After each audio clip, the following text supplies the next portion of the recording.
የወተት ማቀነባበሪያ ፋብሪካዎች አርሶ አደሩ የሚያመርተው ወተት ሳይባክን ጥቅም ላይ እንዲውል ያስችላሉ። በአርባ ምንጭ የተገነባው ያላ የወተት ማቀነባበሪያ ፋብሪካም የደቡብ ኢትዮጵያ አካባቢዎችን መድረስ የሚችል ነው። ፋብሪካው ራሱ የሚያመርተውንና ከአርሶ አደሩ የሚሰበስበውን ወተት ያቀነባብራል። ወደ 3-4 አይነት እናመርታለን። ፓስቸራይዝድ ወተት፣ እርጎ፣ አይብና ቅቤ እናመርታለን። ነገር ግን አንዳንድ የምናስተካክላቸው ነገሮች አሉ። እሱ ሲፈታ ደግሞ የተለያዩ ፕሮዳክቶች በተለይ ቺዞች፣ የተለያዩ አይነት ቺዞች፣ ፍሌቨርድ የሆኑ እርጎች እኛ ጋር ሙዝ አለ፣ ማንጎ አለ፣ ደጋው ላይ አፕል አለ። እነሱን ሁሉ እናመርታለን። ፎከስ አድርገን የምንሰራው መጀመሪያ ደቡብ ኢትዮጵያ ነው። ከአርባ ምንጭ ጀምረን ቅርባችን ሶዶ አለ፣ አዋሳ አለ፣ ሆሳዕና አለ። በዚህ በኩል ደግሞ ጂንካ፣ ኮንሶ፣ አንዳንድ ኢንስቲትዩሽናል ባየርስም አሉ። እዚህ ስኳር ፋብሪካዎች አሉ።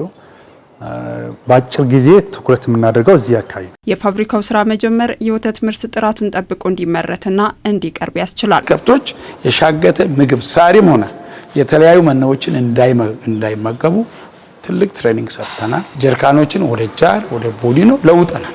ወተት መፈተሻ ኢንስትሩመንቶች አሉን። በፖይንቶች ላይ ላክቶሜትር አለን እና አልኮል ተስት አለ። እነዚህ መሰረታዊ ናቸው። በአልኮል ይፈላል አይፈላም፣ ዴንሲቲ፣ ቮሊዩም እነዚህን ሁሉ መርምረው ነው የሚልኩልን። አርሶ አደሩ ያመረተውን ምርት በቋሚነት የሚረከበው ይፈልጋል። ፋብሪካውም የገበያ ትስስር በመፍጠር የሚመረተውን ምርት በመረከብ ለአርሶ አደሩ ቋሚ ገበያ ፈጥሯል። አንድ ገበሬ አሁን በተለምዶ 5 ሊትር 10 ሊትር ነው የሚሰጠን። እሱን 50 ሊትር እንዲያደርስ 100 ሊትር እንዲያደርስ ቋሚ ገበያ ፈጥረንለታል። ስለዚህ ገበሬው በድፍረት ኢንቨስት ማድረግ ይችላል። አሁን እያየን ነው። የፈረንጅ ከብት ከ200 ሺህ ብር በላይ አውጥቶ ይገዛል። መድኃኒት ላይ በተለይ ዝርያ ማሻሻል ደግሞ አሁን የመጣው ሰክሰስ ሰመን የሚባል የሴት ጥጃ ብቻ የሚያስወልድ ውድ ነው። አሁን ደፍሮ መግዛት ጀምሯል። ይህን ሁሉ ኢንቨስትመንት ሊመጣ የቻለው ቋሚ ገበያ መፍጠራችን። ለአርሶ አደሩ ከፈጠረው የገበያ ትስስር በተጨማሪ ሰፊ የስራ እድል መፍጠር የሚያስችል ነው። የፈጠረው ቋሚና ጊዜያዊ የስራ እድል ሰራተኞችን ተጠቃሚ አድርጓል። ፋብሪካ ላይ 7 ሰራተኞች አሉን እና በጊዜያዊነት የሚሰሩ 34 ሰራተኞች አሉ። ከነዛ ውስጥ ጥቂቶቹን ከዚህ ወር ጀምሮ ቋሚ እናደርጋቸዋለን። ፋብሪካችን በቀን የሚያመርተው የወተት መጠጥ ጋር ስንጠጋ ለብዙ ወጣቶች ትልቅ የስራ እድል የሚከፍት በእርግጠኝነት ከ1500 የማንሱ ወጣቶች የዚህ ተጠቃሚ ይሆናሉ። ከ5,000 እስከ 10,000 እናቶች ደግሞ ወተት በማቅረብ የገበያ ትስስር ይፈጥራል። ብዙ ስራ እድል ፈጥሯል።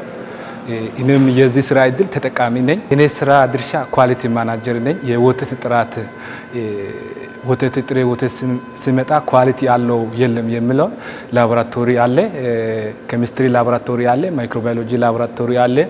ወተቱን አስገብተን ፕሮሰስን ከመጀመራችን በፊት ወተቱን ቴስት እናደርጋለን።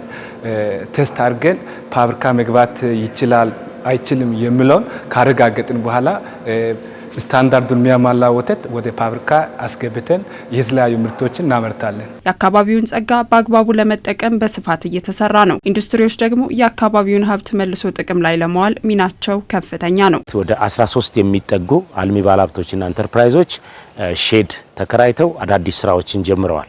ከዛ ውስጥ ያላ አንዱ ነውና ከገጠር ትራንስፎርሜሽን ወደ ኢንዱስትሪ ማምጣት እንድንችል እኛም በሚቀጥለው ዓመት በስፋት የምንሰራ የወረዳ ኢንዱስትሪያላይዜሽን ይኖራል። ይሄ የወረዳ ኢንዱስትሪያላይዜሽን ይሄንን የያላን በተለይ በየወረዳው ያሉ ስራዎችን ሊያቀላጥፍ የሚችልበት ምቹ ኢንቫይሮንመንት አለና ድጋፍ ያደርግልናል። የደቡብ ኢትዮጵያ ኢንዱስትሪ ፓርኮች ልማት ኮርፖሬሽንም ዋናነት የክልሉን ጸጋ ወደ ኢንዱስትሪ ለመቀየር ጥረት እያደረገ ይገኛልና ይሄ አንዱ ለኛ በጣም ምቹ የሆነ አጋጣሚ ነው።